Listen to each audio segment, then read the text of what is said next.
नमस्कार, आप देख रहे हैं भारत न्यूज़। अब हम आपके साथ लाइव थे, लेकिन पहले आधे घंटे की क्या कहानी रही है, वो हमने आपको बताई है कि पहले आधे घंटे की कहानी डिफरेंट चैनल्स के हिसाब से अगर हम देखें, तो राजस्थान बीजेपी में कांग्रेस को एज दिखाई नहीं दे रहा है, जैसे कि पहले लग रहा था।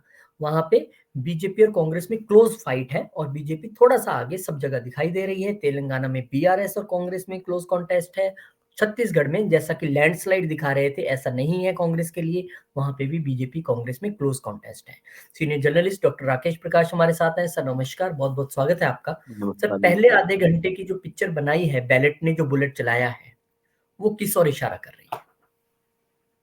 देखिए, ये अभी अभी तक जो नतीजे सामने आ रहे हैं, नतीजों के जो रुझान सामने आ रहे हैं, उन रुझानों को अगर देख करके अंदाजा लगाया जाए तो हम अगर तेलंगाना को अगर हम किनारे कर दे, तो बाद बाकी तीनों जगहों पे, चाहे वो राजस्थान हो, मध्य प्रदेश हो या छत्तीसगढ़ हो, तीनों जगहों पे बीजेपी और कांग्रेस के बीच जो है वो घमासान है। हालांकि उस घमासान की जो असली तस्वीर है, वो जैसे जैसे ये चुनावी मतगणना के रुझान आगे बढ़ेंगे, तस्वीर साफ होती नजर आएगी कि इस घमासान में बाजी किसके हाथ लगती है। लेकिन जो एक कहते हैं कि एक अनुमान के तौर पे अगर अभी हम ले इसको, तो उस अनुमान में जिस तरीके से मध्य प्रदेश में जहां बीजेपी जिन जिन सीटों पे पिछली बार हारी थी और इस बार जो है उन सीटों पे बीजेपी आगे निकलती दिख रही है, तो अगर उसको हम आधार माने तो हम ये कह सकते हैं कि जो चुनावी रुझान है, और वो चुनावी रुझान जैसे जैसे आगे बढ़ेंगे, उसमें बीजेपी बाजी मार सकती है, ऐसे संकेत है। सर एक चीज़ और है कि कल मैं एक किसी कांग्रेस के नेता के राजस्थान से सुन रहा था बाइट, तो वो कह रहे थे कि गवर्नमेंट एम्प्लॉय तो हमें ही वोट डालेगा। 7 लाख गवर्नमेंट एम्प्लॉइज़ हैं, तो उनके परिवार गिन लीजिए, उनके और सारे गिन लीजिए, तो कितना वोट हमें आएगा क्योंकि वो हमारे से खुश हैं। लेकिन ऐसा नहीं होता दिख रहा है शुरुआती बैलेट के जो है उस रुझान में, पहली बात। दूसरी बात, राजस्थान और कांग्रेस में जितनी भी हार-जीत होगी, दोनों पार्टियों के बीच, वोट शेयर का अंतर मात्र 1% के करीब-करीब रहने वाला है। वो 1 से डेढ़ हो जाए, 2 हो जाए, उससे ऊपर नहीं जाएगा, 1 में ही सिमट जाएगा। तो ऐसे में जो बैलेट पेपर का ये जो इशारा है, गवर्नमेंट एम्प्लॉइज़ का एक बड़ा तबका है दोनों तीनों स्टेट्स में, क्या वो लगता है वो कांग्रेस के लिए अब उल्टा तीर ही साबित हो रहा है? कांग्रेस जिस तीर को सोच रही थी निशाने पे लगेगा, वो उल्टा ही कांग्रेस को ही लगता दिख रहा है तीर। हाँ, बिल्कुल आपने सही कहा कि कांग्रेस के पक्ष में जिस तरीके से मीडिया रिपोर्ट्स में जो एक माहौल बनता हुआ दिख रहा था, वो चुनावी मतगणना के रुझानों में वो तस्वीर नहीं दिखाई दे रही। यानी कि तस्वीर जो मतगणना के रुझानों की जो तस्वीर आ रही है, वो कुछ और इशारा कर रही है, कुछ अलग संकेत दे रहे हैं। और उन संकेतों को अगर हम विश्लेषित करें, तो हमें ये समझ में आ रहा है कि टफ फाइट होने के बावजूद भी कहीं न कहीं बाजी जो है वो बीजेपी के हाथ में जाती हुई दिखाई दे रही है। और जी। यही यही जो नतीजे हैं, मुझे लगता है कि मध्य प्रदेश और छत्तीसगढ़ में भी इसी के आसपास जो है वो रुझान जो है वो अभी तस्वीर दिखा रहे हैं।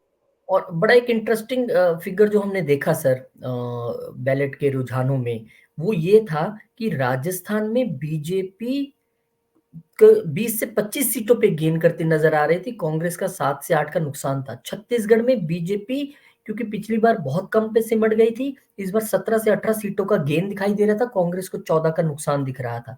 मध्य प्रदेश में बीजेपी को सरकार होने के बावजूद एंटी इनकम्बेंसी नहीं दिख रही थी, 12-13 का फायदा दिख रहा था, कांग्रेस को 6-7 का नुकसान दिख रहा था।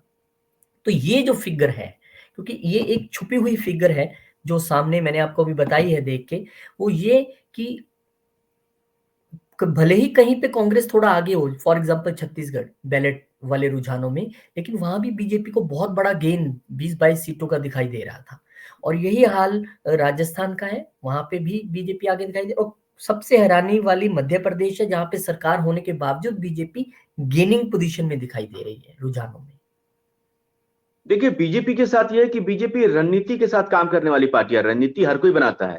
मैं ये नहीं कहता कि बाकी दलों के नेता या उनकी जो पार्टी है वो रणनीति नहीं बनाती। लेकिन रणनीति का लगाव और जुड़ाव जमीनी हकीकत से होना बहुत जरूरी होता है। और इस मामले में कई बार कई नेता या कई पार्टियां चूक जाती हैं। बीजेपी यहाँ पे चूक करने वाली पार्टी मुझे नजर नहीं आ रही है, और इसीलिए आप देख रहे हैं कि हर जगह, अगर हम तेलंगाना की बात ना करें, तो हर जगह पे जो है वो बीजेपी को इसका फायदा मिलता हुआ दिख रहा है। चुनावी रुझानों में। और मुझे लगता है कि ये रुझान, अब जो रुझान आ रहे हैं, वो रुझान काफी मायने रखते हैं। और उन्हीं रुझानों को लेकर के और उन्हीं रुझानों के आधार पे आगे जो है वो चुनावी नतीजे हमारे आपके सामने आएंगे। अभी कुछ घंटों की बात है, तस्वीर कुछ ज्यादा ही साफ हो जाएगी। लेकिन अभी जो फिलहाल जो हमारे पास रुझान आ रहे हैं, उन रुझानों को देख करके यही लग रहा है कि जमीनी हकीकत और जो रणनीति, उन दोनों के बीच का जो फासला है वो कांग्रेस का ज्यादा दिखाई दे रहा है। उन दोनों के बीच का जो फासला है वो बीजेपी के मामले में कम दिखाई दे रहा है। और यही वजह है कि मध्य प्रदेश में सत्ता में होने के बावजूद भी बीजेपी कांग्रेस के मुकाबले आगे, चुनाव रुझान में आगे दिखाई दे रही है। और सत्ता में नहीं होने के बावजूद भी बीजेपी राजस्थान में जो है वो कांग्रेस को पटखनी देती दिखाई दे रही है, मध्य प्रदेश में बढ़त लेती हुई दिखाई दे रही है। और छत्तीसगढ़ में, जहां पे कि कांग्रेस के पक्ष में सब कुछ दिखाया बताया जा रहा था कि कांग्रेस एक तरफा बाजी मार रही है, वहां भी बीजेपी एकदम नेक टू नेक फाइट जो है वो रुझानों में नजर आ रहा है। तो ये अब जो रुझान आ रहे हैं वो काफी संकेत देने वाले रुझान हैं। और अब जो रुझान आ रहे हैं उन रुझानों को लेकर के थोड़ी सी गंभीरता के साथ चर्चा करने की जरूरत है, क्योंकि यही रुझान आगे चल के नतीजों की शक्ल में तब्दील होंगे। जी। अब की जब हम ये वीडियो रिकॉर्ड कर रहे हैं इस वक्त, और अभी 4-5 मिनट बाद ये ऑन एयर भी कर देंगे हम, तो अब का जो लेटेस्ट स्टेटस है वो मैं आपको बता देता हूँ। राजस्थान में रुझानों में कांग्रेस 62 पर आगे दिखा रहे हैं, बीजेपी 73 पर आगे दिखा रहे हैं, आरएलपी 1 और अदर्स 8। ये अदर्स का वो आंकड़ा था जो मैं ढूंढ रहा था, वो आ गया। मध्य प्रदेश में कांग्रेस अभी जो है 75 पर आगे दिखा रहे हैं, और बीजेपी 92 पर आगे दिखा रहे हैं। यहाँ पर भी एज, अदर्स यहाँ नहीं दिख रहे हैं, एसपी बीएसपी अदर्स नहीं दिख रहे हैं। अदर्स दिख रहे हैं मध्य प्रदेश में 8 हैं, ये कौन से हैं पता नहीं है, पर एसपी नहीं है। वहीं तेलंगाना में कांग्रेस काफी आगे निकल गई है और वहां पर जो आंकड़ा बदल गया है। लेकिन छत्तीसगढ़ में भी कांग्रेस ने लीड बनाई है, अब 40 पे कांग्रेस और 29 पे बीजेपी और अदर्स 1। तो कुल मिला के अभी जो जब तक हम ये वीडियो डालेंगे तो मुझे लगता है जो स्थिति अभी हालिया बन के समझ आ रही है, राजस्थान मध्य प्रदेश दो बड़ी स्टेट्स बीजेपी के फेवर शुरुआती दौर में करती दिखाई दे रही हैं। अगले 1 घंटे में ज्यादा क्लियर हो जाएगा। वहीं तेलंगाना में कांग्रेस के लिए खुश होने की स्थिति है, और छत्तीसगढ़ में भी खुश होने जैसी स्थिति है अगर कोई बड़ा उलटफेर ना हो तो।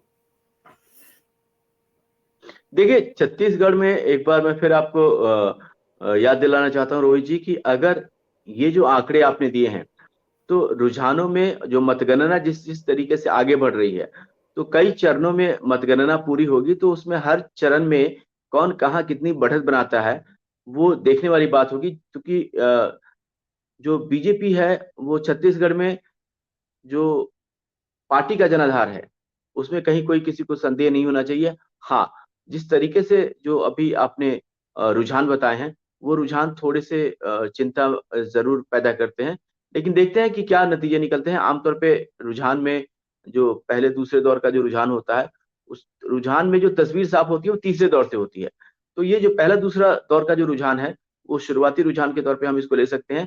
और यही चीज हम जो है वो सिर्फ छत्तीसगढ़ के लिए नहीं, यही चीज हम मध्य प्रदेश के लिए भी कह सकते हैं, यही चीज हम राजस्थान के लिए भी कह सकते हैं, और यही चीज हम तेलंगाना के लिए भी कह सकते हैं। हाँ, हालांकि जब रुझान में फासला बहुत ज्यादा होता है, चाहे वो पहले दौर का हो चाहे दूसरे दौर का हो, तो वो थोड़ी चिंता की बात होती है। और यही बात जो है वो छत्तीसगढ़ में बीजेपी के लिए है, यही बात जो है वो तेलंगाना में बीजेपी के लिए है, और यही चीज जो है वो मध्य प्रदेश और राजस्थान में कांग्रेस के लिए और बीआरएस के लिए है। तो कुल मिला के हम ये कंक्लूड कर सकते हैं अभी हाल की घड़ी कि अभी ड्रॉ जैसी स्थिति है, क्योंकि मिजोरम का आंकड़ा हमारे पास नहीं आया है, पर नहीं, यहाँ पे मिजोरम में एमपी राजस्थान मिजोरम में जो है वो चुनाव की जो मतगणना है वो कल वो है। आज नहीं कल होगी, कल है। 4 तारीख कल है। को है। जी जी जी। मुझे भूल गया था ये बात, मैंने अभी कल ही रात को सोने से पहले देखी थी न्यूज। तो कुल मिला के ये कह सकते हैं कि अब मुकाबला जो है वो बराबरी का दिखाई दे रहा है। तेलंगाना छत्तीसगढ़ में कांग्रेस को खुशी दिख रही है, तो बीजेपी को राजस्थान एमपी में खुशी दिखाई दे रही है। लेकिन मुझे याद है वो पिछले 5 साल पहले की कहानी भी, जब इन्हीं दिनों में चुनाव हुए थे, लोकसभा चुनाव से ठीक पहले, तो बीजेपी राजस्थान हारी, एमपी हारी, छत्तीसगढ़ हारी, तेलंगाना में चलो थे ही नहीं ज्यादा। उस वक़्त भी लोकसभा चुनाव जब हुआ था तो बहुत कुछ कहा जा रहा था, लेकिन बड़ी थंपिंग मेजॉरिटी के साथ बीजेपी आई थी, पहले से ज़्यादा के साथ। और अब तो 2 स्टेट यहाँ पर गेन होती नज़र आ रही हैं, तो ये लोकसभा के लिए एक बड़ा इशारा है। हाँ, ये एक शुभ संकेत है कि वापस से जो लोगों का भरोसा है, लोगों का विश्वास है, वो फिर से जो है वो बीजेपी के साथ जुड़ता हुआ दिख रहा है। तो वो ये एक शुभ संकेत है, और वो भी तब जब मध्य प्रदेश को खास तौर से अगर हम बात करें तो केंद्र में, राज्य में, दोनों जगह बीजेपी की सरकार है। आमतौर पे एंटी इनकम्बेंसी की जो बात नजर आती है वो यहाँ पे नजर नहीं आ रही है। और राजस्थान में भी जो है वो सकारात्मक नतीजे जो है, नतीजों के रुझान जो है वो निकल करके सामने आ रहे हैं। छत्तीसगढ़ में भी कांटे की टक्कर है। तेलंगाना थोड़ा सा वहां पे और ज्यादा जमीनी स्तर पे काम करने की जरूरत है। वहाँ तो पे भी कुल बीजेपी मिलाकर के को एकदम। खुश होने की स्थिति है, क्योंकि पहले 1 सीट थी, अभी रुझान 5 सीटों पे आगे दिखा रहे हैं बीजेपी को। तो एक ग्राउंड तो गेन करते नज़र आ ही रहे हैं वहाँ पे। और मुझे लगता है अगर बहुत फँस गया मामला बीआरएस कांग्रेस में, तो हो सकता है बीजेपी वहाँ किंग मेकर की भूमिका में भी आ जाए। हाँ, ये आप बिल्कुल, आपका आकलन सही है। जी, और इसमें इसमें जो है वो अभी जैसे जैसे हम चुनावी जो मतगणना है और उसके जो रुझान है, और वो जैसे जैसे हम एक दौर, दूसरे दौर, तीसरे दौर की जो मतगणना जब सामने आएगी, तो वो सारी तस्वीर जो है वो हमारे सामने और हमारे दर्शकों के सामने साफ होगी। लेकिन अभी के जो शुरुआती मतगणना के जो रुझान हैं, उन रुझानों में भारतीय जनता पार्टी ने अच्छी पकड़ और अच्छी बढ़त के संकेत दिए हैं। और मुझे लगता है कि अगर रुझान इसी तरीके से रहे तो नतीजों की जो शक्ल उभर कर सामने आएगी, वो भी इसी के आसपास रहने की बिल्कुल। पूरी उम्मीद है। बिल्कुल इसी के आसपास रहेगी। बहुत शुक्रिया आपका। हम लगातार ऐसे छोटे-छोटे बुलेटिन्स अपडेट आपको करते रहेंगे। आप कहीं भी हों घर से बाहर, तो आप हमारे साथ जुड़े रह सकते हैं। बहुत जी, धन्यवाद आपका राकेश जी। हम फिर अगले आधे घंटे 1 घंटे में एक नया बुलेटिन आपको देंगे कि ईवीएम जब खुले हैं तो पहले राउंड के बाद क्या हुआ। बहुत-बहुत शुक्रिया। बहुत धन्यवाद आपका। नमस्कार, नमस्कार।